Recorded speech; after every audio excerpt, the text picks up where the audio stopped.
Deontay Wilder is probably the most delusional heavyweight champion I've ever seen. I've never seen somebody that deluded before, because you had these fighters like George Foreman, Mike Tyson, you know, even Lennox Lewis, where they get overconfident, they get a bit too arrogant, they start believing their own hype, and they get beat. But look at their reaction when they get beat. When Mike Tyson got beaten by Buster Douglas, he fired his training team and he got Richie Giacchetti in. So the old people that he was working with, Aaron Snow and Jay Bright, they were just yes men. So the black guy with a nose like this. Yeah, I always see him. What's his name? Aaron Snow. Aaron Snow and Jay Bright, right? He fired those guys because they were just yes men, and he got a guy in, Richie Giacchetti, who was gonna be harder on Tyson. So Tyson understood that he needed more serious people that are gonna tell him the truth. When Lennox Lewis lost to Oliver McCall, he got rid of Pepe Correa, who was just a yes man, and he brought in Manny Stewart, who was going to tell him the truth. You see it? So all these guys, they learned their lesson. But with Deontay, he's getting rid of anybody who tells him the truth, and he wants only yes men around him. I've never seen anybody do that before. Did I see someone do that before? No, I said I've never seen any heavyweight champion do that before. Yeah, but that's different, because when you watch Deontay Wilder's record, I mean, he's you made a video like that before when you talked about Evander Holyfield and why he continues to fight. Because Evander is a guy, everybody told him for his whole career, you can do it, and he wants to prove people wrong, right? Deontay Wilder is a guy who came from nowhere and started boxing very late, actually, because his daughter was sick. Yeah. So I think Deontay, it's even worse, because there might be millions of people telling him, you're starting boxing too late, you can't do it, you're too skinny, you can't do it, you don't have any technique, you can do it. And even during his whole career, even when he was champion, there are many people saying you have no technique, you have no skills, you can't do it, you can beat this guy, and he proved them wrong all along. And now he's in a situation where he came to look at himself in the mirror and said they were right. They were right. All this time they were right. I do have some a lack of technique. No, he can't do that, because all of his career he wanted to prove people wrong, and now he wants to prove them wrong. He wants to prove them wrong. And that's even worse, because he has nothing to, because, for example, when Vladimir Klitschko lost to Lemon Brewster and Corey Sanders, he could. People told him. I don't know if you saw the documentary about the Klitschko. No, I don't think so. Yeah, because I think this is Manny Stewart. He said he was with Vladimir Klitschko on the street, and apparently, I think he was in New York. I'm not so sure. And some random guy came to Vladimir and say, "Oh, I know you. You fought Lennox Lewis. You're a tough guy. I can see you from the street. I like you, etc." And Manny Stewart said, "No, it's the other brother. Oh, you're the bomb who getting knocked out all the time." And Manny Stewart told him, "Oh, fuck off." And apparently Vladimir was crying after that. He was upset, etc.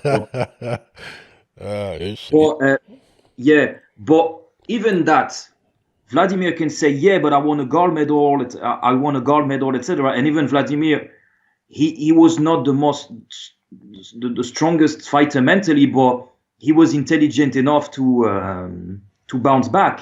But with Wilder, it's like he has nothing to catch on. You know, he had a bronze medal, I think. Yeah, bronze medal. Yeah. Yeah, but he doesn't care about that. He's just he's in his shell right now. I don't know what statement he is, in what state of mind he is right now. Yeah, that's a good point that you made. That Deontay, people have been criticizing his technique and saying you can't make it, you're skinny, you don't have the coordination, and like Holyfield, he just listened to himself. He believed in himself, and once he reached the top, he thought, okay, they were wrong and I'm right, so I'm going to listen to myself. I'm not going to listen to anybody.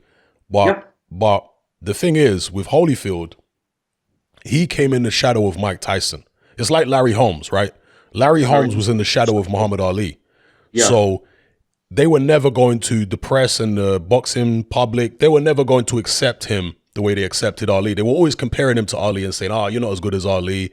You know, you don't have the charisma of Ali. You haven't beaten the opponents like Ali beat." And that was something that upset Larry Holmes a lot.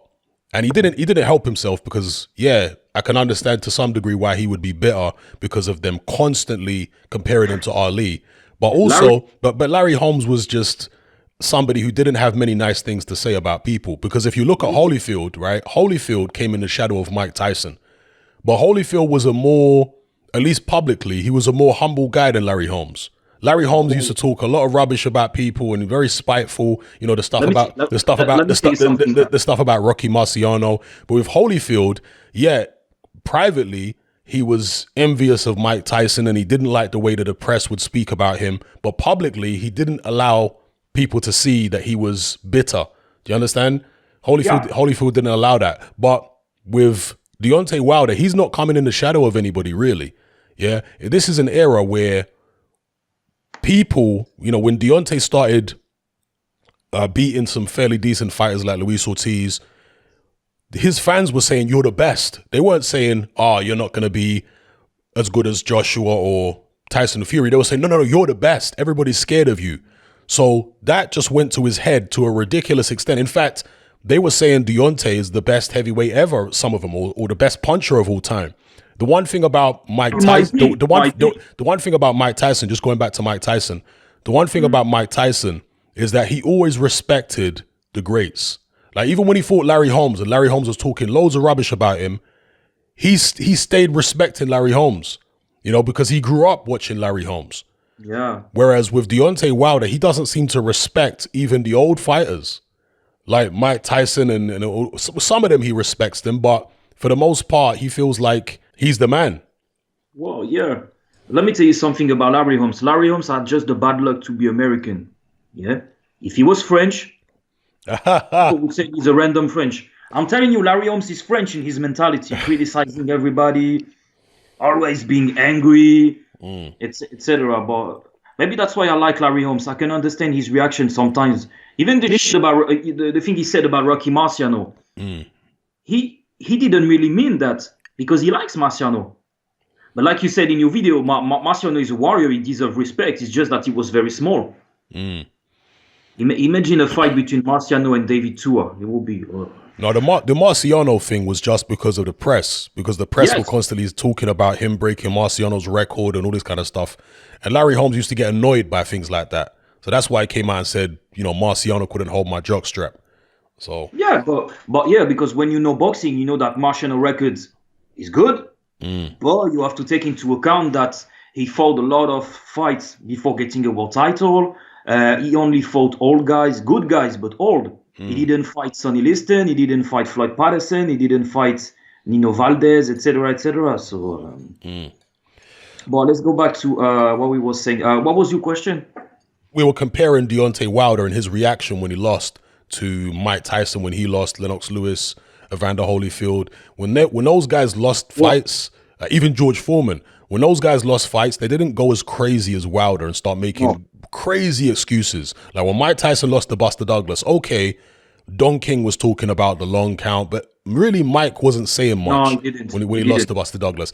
When he lost to Holyfield the first time, even then he wasn't really saying much. After the second time, he was talking a little bit about headbutts and all that, but it wasn't anything near as crazy as what Deontay Wilder's talking about. Saying that, for one, his suit was too heavy. Then he's saying that he got spiked by Mark Breland, his own trainer. Then he's saying that the referee was in on the plot. Then he's saying Tyson Fury put weights in his gloves. Like, I've never seen a heavyweight champion talk about stuff like this before. Yeah. Now we have to ask ourselves, Wilder, does he really believe what he says, or is it a marketing thing? Unfortunately, I think that he believes. Well, he's maybe exaggerating, but I think he believes some of this shit he's saying. I think Wilder is in a situation where he's not able to look to... you see, for example, Mike Tyson. We can give a lot of critics about Mike Tyson, but you can see in interviews that Mike Tyson is more than happy to recognize that he did bad thing. He's able to question himself, question his judgment, etc. In fact, maybe too much. But Wilder... I got the feeling that he's not able to do that. I never seen a video where he said, "Oh, I should have done this. I should have." Because even when you watch old videos of Tyson, I remember seeing a video when he beat up some journeyman. Boy, it took him like 4 or 5 rounds, and then he said, "Oh, I'm not satisfied with what I said, with what I did, etc." But with Wilder, he's always happy. Yeah, he's always happy. Yeah, I've never seen him say, "Oh, maybe I should have done this. Maybe I should have done that." Yeah. I think a lot of it just comes down to intelligence. Mike Tyson, even when he got too big for his boots, when he got carried away with his ego, he was still intelligent enough to understand what he did wrong to some degree. Whereas Wilder, I mean, Mike Tyson is not the most intelligent guy in the world. I know his fans are going to say Mike Tyson is like Einstein or something, but no, Mike Tyson is well read. He's read a lot of books and he has a lot of information in his head. But in terms of true intelligence, he's not the smartest guy in the world. But compared to Deontay Wilder, Mike Tyson is a genius in terms of intelligence. Yeah, but I think Cus D'Amato raised Tyson well in terms of he gave Mike Tyson some curiosity. Yeah, gave him a taste to curiosity, and I think that Tyson has a decent. I don't know what his IQ is, but I think it's good because he seems to think fast. But he's a very emotional guy, and yeah, he's very emotional, and that's something that he shares with Wilder. Is they're both emotional guys. Wilder is emotional. Yeah, Wilder's very emotional. Wow. Yeah, but with Tyson, it's really emotions. With Wilder, it's always like, you know what? I think I think, but that's just my opinion. Yeah, I think Deontay Wilder, when you watch the beginning of his career, he was like a guy with not much personality. But when he became famous, I had a feeling like maybe he was watching some Richard Pryor movies or things like that. Because when he started or some Steven Seagal movies, and he started to create this personality when he was talking like, he started to talk like the guy in the movie The Warriors. You stay right now with 9 delegates. He's starting to talk like that. I think that kind of thing was always inside Deontay, but he didn't. Yeah, because he wants didn't. To be. No, Wilder wants to be an African American idol. He always wanted to be like that. Yeah, that's always been in him, but I don't think he had the confidence before to come out and say the things he says now. But because he's had all this success, it's made him more confident. So now he can say the things that he's always wanted to say. You see it? So I think that's what it is with Deontay Wilder. But like with Mike Tyson, yeah, definitely a good point. Cus D'Amato gave him a good grounding. He taught him certain principles and philosophy and stuff like that. Mike is, like I say, he's not the smartest guy in the world. A lot of his fans overrate how intelligent he is. But compared to Deontay Wilder, he is a genius. And that's why Wilder has reacted the way that he's reacted, whereas Mike... And also, Deontay is emotional, but I think he actually has higher self-esteem than Mike Tyson. Mike Tyson had a lot of self-hate. Even now, you still see it in Mike Tyson. There's a lot of self-hate there. Whereas with Deontay, there's not really much self-hate. It's just self-love to a ridiculous extent. Yeah, because he's proud of what he achieved, and he can be. And in fact, that's another point. Because Mike Tyson has a lot of self-hate, he's always criticizing himself, and that's how you become better. You understand? Someone who's always looking at what am I doing wrong? I'm not good enough. That's how you become better, because you're always trying to improve. Whereas Deontay, he doesn't criticize himself enough. He already thinks he's the greatest thing since sliced bread. So he does, yeah, he does. And and it gave him trouble because even in the first Luis Ortiz fight, I think that if he tried to box like he did against Berman Stiverne, for example, he could have done it much better. Yeah. But he didn't. He tried to go to for the finish, etc. But yeah, Wilder, I don't see where he can go. No, but Ortiz is better than Berman Stiverne, though. Ortiz is better than Stiverne. Ortiz is better on the front foot, cutting off the ring, and also because he's a southpaw, Wilder couldn't really get his jab off. Ortiz was just blocking his jab with his own right hand, whereas against Stiverne, he was able to jab him, and that allowed him to control the fight. It doesn't smell good. Yeah, you're right, but I still think that I think it was in the 10th round when he stopped Ortiz, and he started to use the jab and feint and throw the right hand. And Malignaggi was like, yeah, if he did that in the beginning of the fight, maybe he could have done it better. But for Deontay Wilder, it doesn't smell good. He's basically not exactly, but in the same kind of situation than Naseem Hamed, because Wilder's resume is correct. He's correct. But he never fought Dylan White. He never fought Povetkin. He never fought Joshua. And the only time he fought a great fighter, he lost.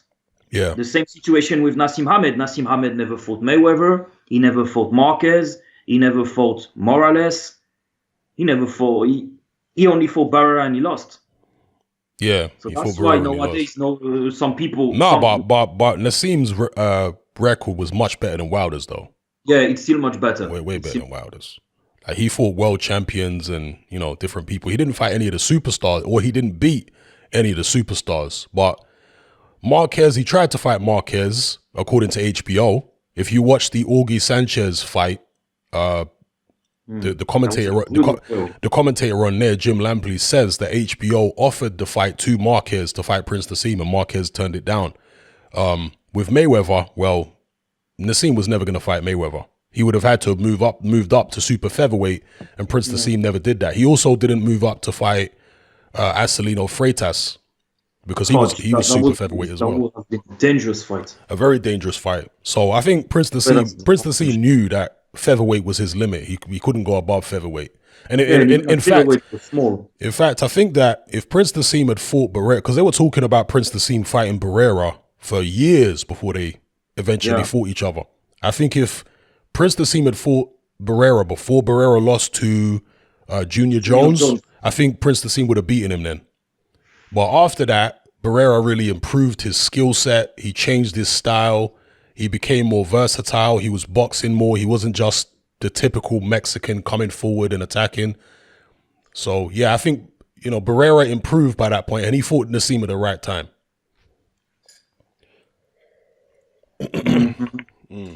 Yeah. And that's another thing. Yeah, Marco Barrera, he reinvented himself.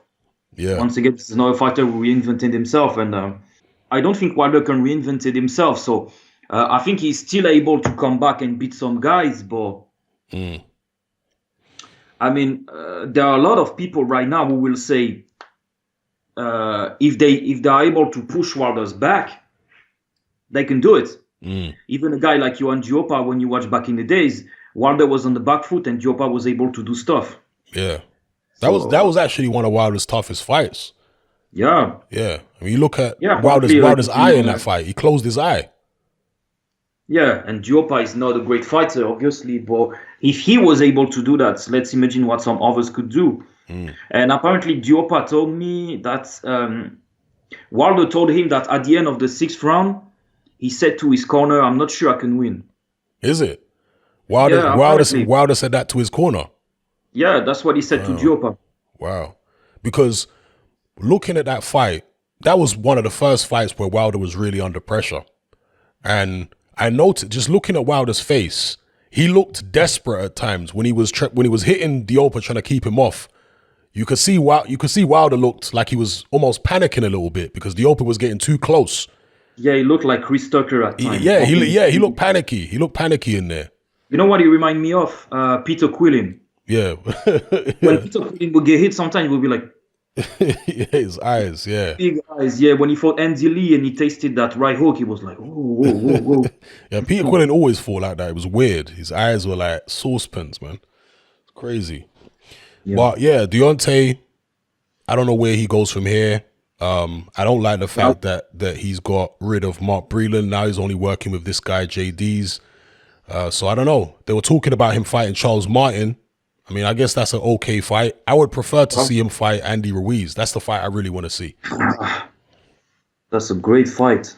Yeah. Who do you think wins that fight? Normally Ruiz is tailor-made for Wilder, but after what happened, I don't know. If Wilder starts to hit Ruiz with a big right hand and Ruiz takes it and doesn't go anywhere, Wilder will maybe start to crumble under pressure. So I don't know. Normally, I would pick Wilder, but I need to see Wilder fight because I don't know how damaged mentally he is. It's like when, like you said in many videos, when Lennox Lewis lost to Oliver McCall and he fought Lionel Butler. The first one, he was almost running around the ring, like he needed some. He needed some rounds. So, but normally, if you ask me to put money, I think that Andy Ruiz is tailor-made for Wilder. Okay. Not much head movement, stationary target. So yeah, I would pick Deontay. And again, Charles Martin. Martin is a stationary target. I mean, if you watch the first Ruiz Joshua fight, Ruiz was actually doing okay at blocking AJ's right hands in the first couple rounds. Because in the first couple rounds, Ruiz is quite cautious. He's not really that aggressive. And he's just trying to get close to Joshua, but he's got his left hand up. So he's blocking Joshua's shots. And he's just waiting for Joshua to throw so he can counter him. That's what Ruiz likes to do a lot. So if he fights Deontay Wilder that way, and he's just cool. See, I think the key for Andy Ruiz is to be cautious against Wilder, to put him under pressure with his feet, get close to him, but don't throw too many punches and get Wilder to throw. Because just like Duopa, when Ruiz gets close to Wilder, Wilder's going to panic, I think. That's what he does. He starts swinging right hands if you get too close to him. And that's where Ruiz would have an opportunity. That's true. Wilder sometimes, he panic a lot. Even against Ortiz, there were moments in the first fight where he was in the corner and he was like... Yeah. Well, like me, when I was 14 years old, I would fight like this. I would throw shots like this. Windmills. Yeah, but he's dangerous when he panics. That's the thing about Wilder. You get the opportunity to hit him when he's panicking, but he's also dangerous. Yeah, but even Andy Ruiz, we don't know where. Well, Andy Ruiz is with Canelo's trainer right now. Yeah, Reynoso. And I think that's a good stuff because Canelo has really developed a style where he's not in volume, he's in quality punches. Yeah. And I think with Andy Ruiz, it's a good stuff because Andy Ruiz, this is what he tries to do. Yeah. Because, when he fought Joseph Parker, he was a little bit about volume. But if Ruiz is able to develop this style of not being very active, but being very efficient and accurate, he can become even better. Yeah, I agree. I think it's the perfect. I think it's the best trainer for him right now because, like you say, that's how Canelo fights. He's economical. He doesn't waste punches, and Ruiz already fights like that anyway. But he's just not as precise as somebody like Canelo. So if they can get his weight down, more head movement, and just being economical but accurate with his punches, hopefully he just needs to get back in the ring. We need to see Andy Ruiz, the new improved version. He always talks about losing weight, and then when he gets back, he's obsessed with that. Obviously, like see, this is a problem with Ruiz. Whenever we hear that he's lost weight, he gets in the ring and he's heavier than before. So I can't believe it until I see it in the ring. It's always like that when you try to lose weight, and I know what I'm talking about. Yeah. When you try to lose weight and you wake up one day and you say, okay, I will not eat, I will do this, I will do that. But when you're doing too much, and finally you say off, and you start to eat burgers. Yeah. When you want to lose weight, you need to do it slowly. Your body has to be used to that because even if you lose 5 kilos, let's say in 1 month, which is too much, but even if you lose, you might have good chance, you might have a lot of chance of being 10 kilogram heavier the next time. Next month. So I think that's the thing with him. But even though we have to ask ourselves, if Ruiz lose all that weight, would he have the same chin? Would he be as strong? Would he hit harder? Yeah, it's a good point. But like you said, it's about losing the weight slowly. If you lose the weight too quickly, then it's definitely going to weaken you. But if you lose the weight slowly, gradually, you don't try to do too much too soon, I think he'll be better. So it all depends on how he loses the weight, and also what kind of diet he has to lose the weight. Because some guys go on a diet where the calories are so low that they can't train the way that they want to train. They don't have the energy in the gym. Yeah. So I don't know. We have to see, but he's going to have to take his time in losing the weight slowly and maybe introduce some, more strength work, because Andy Ruiz can't do push-ups, right? There's no way this guy can do push-ups. I'd be surprised if he could do, I'm just being real. There's no way. He can't do push-ups. He could barely do sit-ups. So the more weight he loses, he'll be able to do more of that kind of stuff, strength and conditioning. He can do even one push-up. I doubt it. Because his belly is going to hit the floor before his chest hits the floor. So no, I don't think so. But he seems strong, actually. No? Yeah, he's strong. Yeah, he's definitely strong. But like you say, when he starts losing the weight, if he loses it the right way, hopefully he can keep his strength. Because it's funny, isn't it? It's like you see a guy like, let's go back to Mike Tyson. When Mike Tyson was at his strongest, it's when he's small.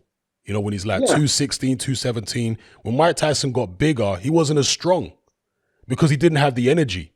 Like when he fought Lennox Lewis, he wasn't as strong then in terms of in the ring. Maybe he could lift more weights, but that's not the kind of strength I'm talking about. I'm talking about strength in the ring, Yeah, you're talking about being explosive.